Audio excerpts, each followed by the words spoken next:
7월 13일 연중 제15주간 월요일 입당송. 저는 의로움으로 당신 얼굴 배웁고 당신 영광 드러날 때 흡족하리이다. 제1독서. 너희 자신을 씻어라. 내 눈앞에서 악한 행실들을 치워버려라. 이사야서 1장 10절에서 17절의 말씀입니다. 소돔의 지도자들아, 주님의 말씀을 들어라. 고모라의 백성들아, 우리 하느님의 가르침에 귀를 기울여라. 무엇하러 나에게 이 많은 재물을 바치느냐? 주님께서 말씀하신다. 나는 이제 순양의 번제물과 살찐 짐승의 콧기름에는 물렸다. 황소와 어린 양과 순염소의 피도 나는 싫다. 너희가 나의 얼굴을 보러 올 때 내 뜰을 짓밟으라고 누가 너희에게 시키더냐. 더 이상 헛된 재물을 가져오지 마라. 분향 연기도 나에게는 역겹다. 초하룻날과 안식일과 축제 소집, 불의에 찬 축제 모임을 나는 견딜 수가 없다. 나의 영은 너희의 초하룻날 행사들과 너희의 축제들을 싫어한다. 그것들은 나에게 짐이 되어 짊어지기에 나는 지쳤다. 너희가 팔을 벌려 기도할지라도 나는 너희 앞에서 내 눈을 가려버리리라. 너희가 기도를 아무리 많이 한다 할지라도 나는 들어주지 않으리라. 너희의 손은 피로 가득하다. 너희 자신을 씻어 깨끗이 하여라. 내 눈앞에서 너희의 악한 행실들을 치워버려라. 악행을 멈추고 선행을 배워라. 공정을 추구하고 억압받는 이를 보살펴라. 고아의 권리를 되찾아주고 과부를 두둔해 주어라. 주님의 말씀입니다. 하느님 감사합니다. 화답송.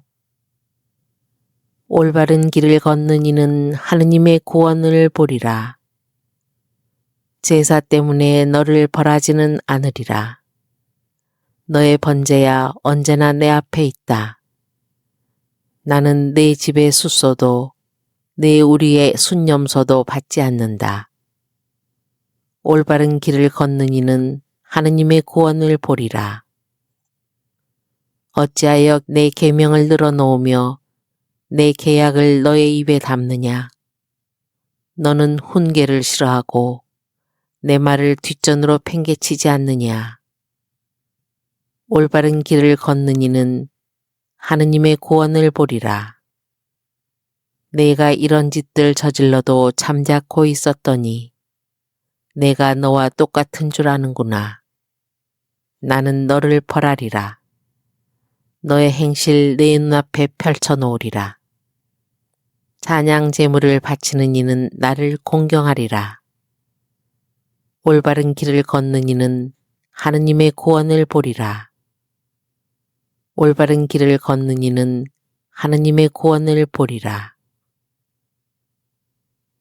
복음 환호성. 알렐루야. 행복하여라. 의로움 때문에 박해를 받는 사람들. 하늘나라가 그들의 것이다. 알렐루야. 복음.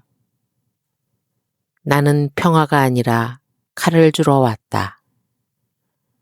마테오가 전한 거룩한 복음 10장 34절에서 11장 1절입니다. 그때 예수님께서 사도들에게 말씀하셨다. 내가 세상에 평화를 주러 왔다고 생각하지 마라. 평화가 아니라 칼을 주러 왔다. 나는 아들이 아버지와 딸이 어머니와 며느리가 시어머니와 갈라서게 하려고 왔다. 집안 식구가 바로 원수가 된다. 아버지나 어머니를 나보다 더 사랑하는 사람은 나에게 합당하지 않다. 아들이나 딸을 나보다 더 사랑하는 사람도 나에게 합당하지 않다.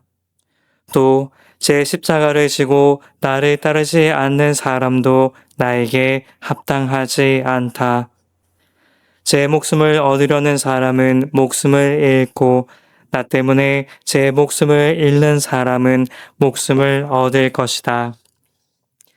너희를 받아들이는 이는 나를 받아들이는 사람이고 나를 받아들이는 이는 나를 보내신 분을 받아들이는 사람이다. 예언자를 예언자라서 받아들이는 이는 예언자가 받는 상을 받을 것이고 의인을 의인이라서 받아들이는 이는 의인이 받는 상을 받을 것이다. 내가 진실로 너희에게 말한다. 이 작은 이들 가운데 한 사람에게 그가 제자라서 시원한 물 한 잔이라도 마시게 하는 이는 자기가 받을 상을 결코 잃지 않을 것이다. 예수님께서 12 제자에게 다 지시하시고 나서 유다인들의 여러 고을에서 가르치시고 복음을 선포하시려고 그곳에서 떠나가셨다. 주님의 말씀입니다. 그리스도님 참여합니다. 오늘 복음에는 의인이 되는 참 쉬운 방법이 나옵니다. 복음에서 예수님은 우리에게 이렇게 말씀하십니다. 시원한 물 한 잔이라도 마시게 하는 이는 의인이 받을 상을 받을 것이다. 우리가 사랑의 실천이라고 하면 함께 있기만 해도 막 숨이 막히는 사람들을 용서해야 한다거나 또는 너무나 억울하고 또 손해보는 것 같지만 자신을 희생해야 하는 것 같은 일들을 쉽게 먼저 떠올립니다. 그리고 그렇게 하지 못하는 자신을 보면서 부담감이나 또 때로는 죄책감까지 느끼기도 하죠.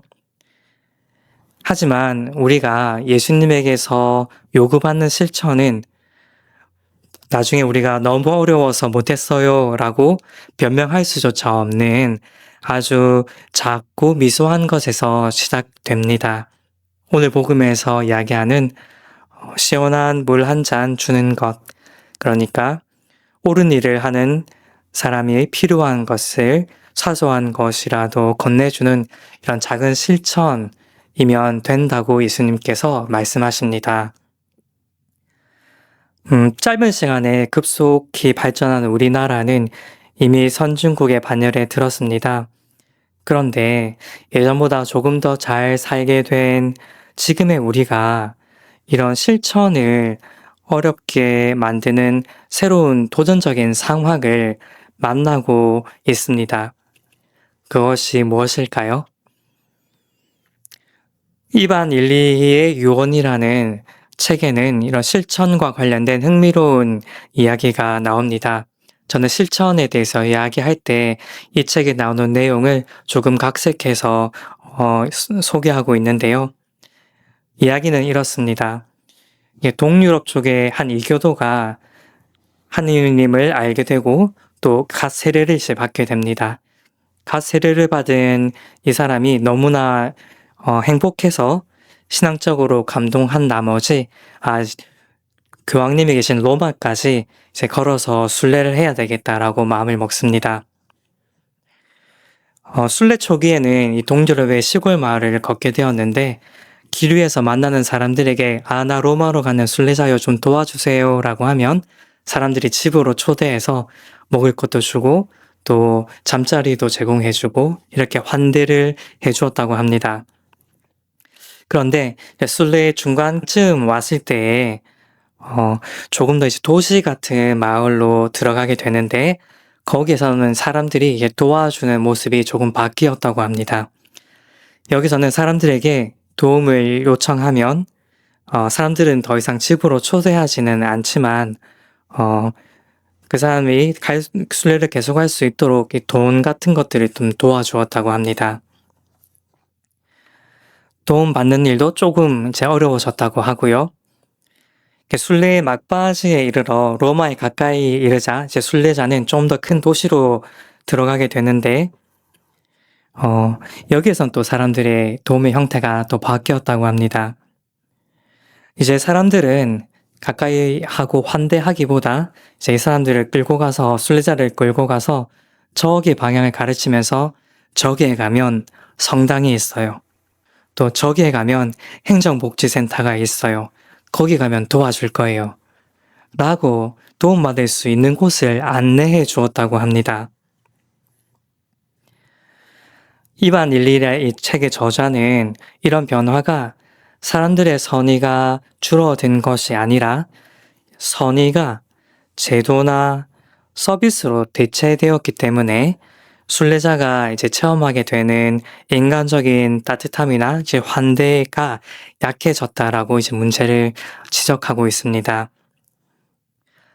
조금 더 발전된 사회일수록 그리고 조금 더 좋은 복지 제도가 갖추어진 곳일수록 사람들은 찬물 한 컵 떠서 도와주는 이런 직접적인 실천보다 시설이나 제도를 소개해 주는 것으로 선의를 표현하게 된다는 거죠. 그래서 순례자는 사람들에게 직접적인 돌봄을 받기보다 정보를 소비하게 되고 또 사람들과의 부대낌 속에서 무언가를 배우기보다 시스템이 가르치는 길을 따라 걷게 된다는 겁니다. 세계 곳곳에 여러 어려운 이들에게 자동이체나 ARS 전화 한 통 울면 도움을 손길을 뻗칠 수 있게 된 지금의 사회는 너무나 감사한 발전이죠. 분명 여전히 우리의 선의는 빛나고 있습니다.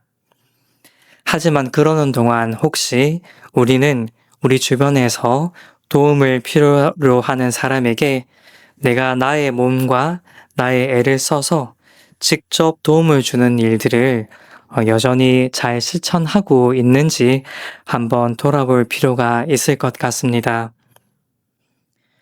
오늘 복음과 함께 부모 자식보다 하느님을 더 사랑하는 실천, 더 필요한 이에게 필요한 것을 주는 그런 선의의 실천을 내가 직접 하는 것이 그렇게 어렵지 않은 것임을, 또 우리 주변에는 생각보다 그런 사소한 직접 실천할 수 있는 기회들이 많이 있다는 것을 발견하는 하루가 되시기를 기도드립니다. 그리고 선의에 따라 직접 내가 수고하는 작고 쉬운 실천들을 통해서 여러분 모두 하늘의 의인들이 받을 상을 많이 쌓는 하루 보내시기를 기도드립니다. 성부와 성자와 성령의 이름으로 아멘. 유튜브에서 강웅남으로 검색한 후 제 사진을 클릭하면 재생 목록에는 성경과 강남 노래방 영상들이 저장되어 있습니다. 재생 목록에서 시청하여 주세요. 구독 부탁합니다.